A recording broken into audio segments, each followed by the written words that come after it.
Gamers were first introduced to Agent 47 way back in 2000 with the first PC-exclusive Hitman game. 3 sequels followed, one releasing every 2 years. Then 47 took a 6-year break. The bald and tattooed Master of Disguise has finally returned in Hitman Absolution, courtesy of Square Enix and IO Interactive. Billed as a more accessible game than its predecessors, Absolution also tries to please hardcore players with various difficulty options and a near-limitless supply of additional assassination challenges. Can a new Hitman game still excite longtime fans and bring in new gamers? Or will Agent 47 slip by unnoticed? Hitman Absolution's story sees Agent 47 sent to take out his former handler, Diana Burnwood, and return a teenage girl, Victoria, she's been looking after, to the agency. Diana convinces him to protect Victoria and keep her out of the agency's hands. 47 hides her in an orphanage, then goes about killing a whole lot of people. Everything is presented with a sort of pulpy grindhouse feel. Even in semi-serious moments, characters seem to revel in their ridiculousness and how generally evil they can be. I wouldn't go so far as to say any of them are especially endearing, but I couldn't help but smile when going up against a troupe of patently ludicrous battle nuns. Missions are broken up into different sections that allow for great pacing.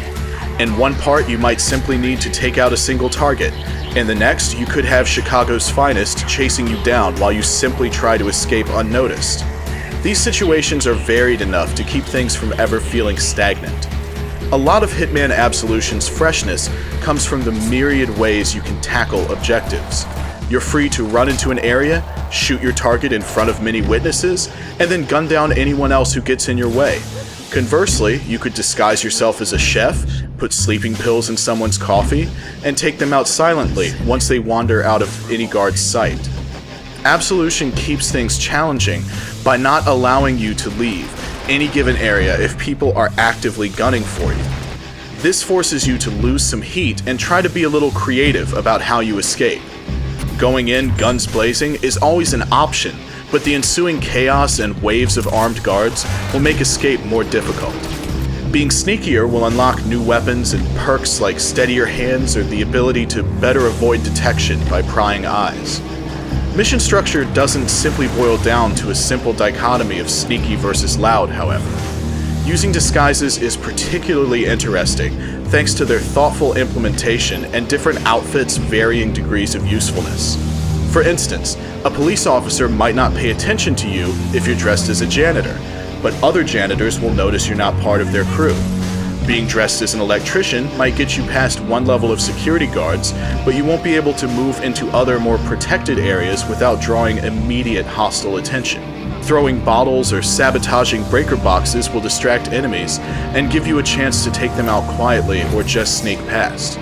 There are so many interesting ways to tackle every challenge Hitman Absolution throws at you, and the results of your actions always play out in a way that is satisfying and makes sense.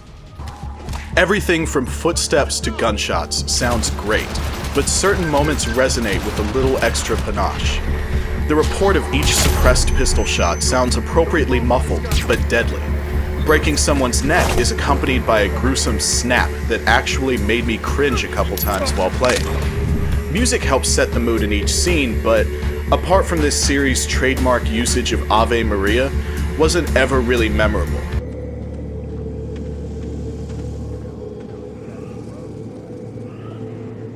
Voice acting, however, did make a couple characters stick out in a good way.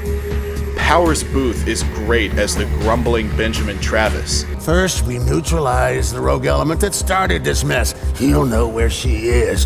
And Vivica Fox really sells the lunacy of the nun/assassin Lysandra Dixon. Go with God, mother. Every voice actor did great work here, and even in its cheesiest moments, I enjoyed hearing these characters. There are even some funny moments thrown in from time to time where henchmen will say things that made me feel like the game was sort of winking at me. Sir, I could kiss you. I mean, that's great news. Oh, man, you made my day. Yeah, thanks, Doc. Yeah, whew, man, I thought I was a goner. Yeah, Doc, I gotta run. Duty calls, and thank you so much. You have a nice day, too. Hitman Absolution features a great audio presentation that is aided by its fidelity, brutality, and the fact that this game never takes itself too seriously. Hitman Absolution has a unique and gritty look that reinforces its violent subject matter. Film grain adds to the grindhouse feel. Lens flares abound and draw attention to every bright spot on screen. From the dark, rain-soaked streets of Chicago to the arid deserts of South Dakota, Absolution manages to change up its color palette often and drastically enough to stay visually engaging.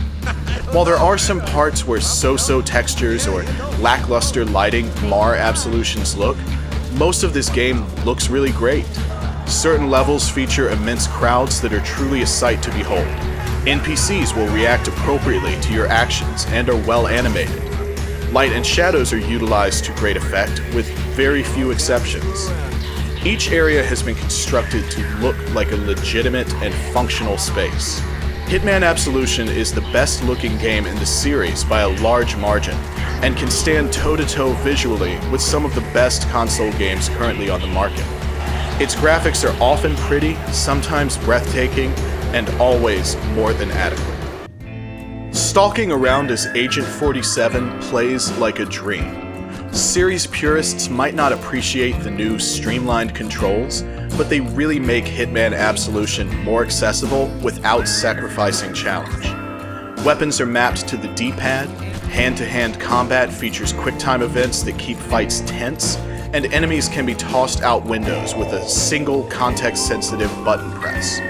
There are an immense number of ways to interact with Absolution's environment and its inhabitants, but the great controls keep things from ever feeling overwhelming. Everything just makes sense. Anytime you do decide to start shooting, guns handle excellently. Lining up shots is easy enough to be effective, but doesn't feature the same level of auto-aiming found in most third-person shooters.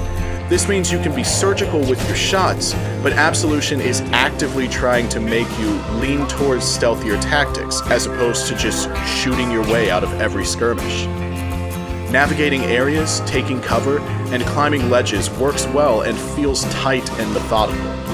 When using a disguise to try slipping by someone who might realize you're out of place, you'll be able to use Agent 47's instinct meter to cover your face and, ideally, buy enough time to get past whoever is eyeing you. Using instinct will also allow you to see enemies through walls and even predict where they're going to walk. When you need to take out multiple targets at once, you can spend instinct on a focus mode that slows time and lets 47 paint targets. This works a lot like Deadeye in Red Dead Redemption. You'll have to precisely line up where you want each shot to land, and if you run out of instinct before picking all of your targets, you're out of luck. Actions like taking out enemies and hiding bodies will net more instinct, and you'll always need to be wary of how close you are to running out. The various gameplay systems in Absolution merge into a thrilling and cohesive whole that lends itself to tense moments that feel truly organic. Beating Hitman Absolution on normal difficulty took me about 13 hours. As you can likely tell by watching me play this game, I'm not great at being stealthy.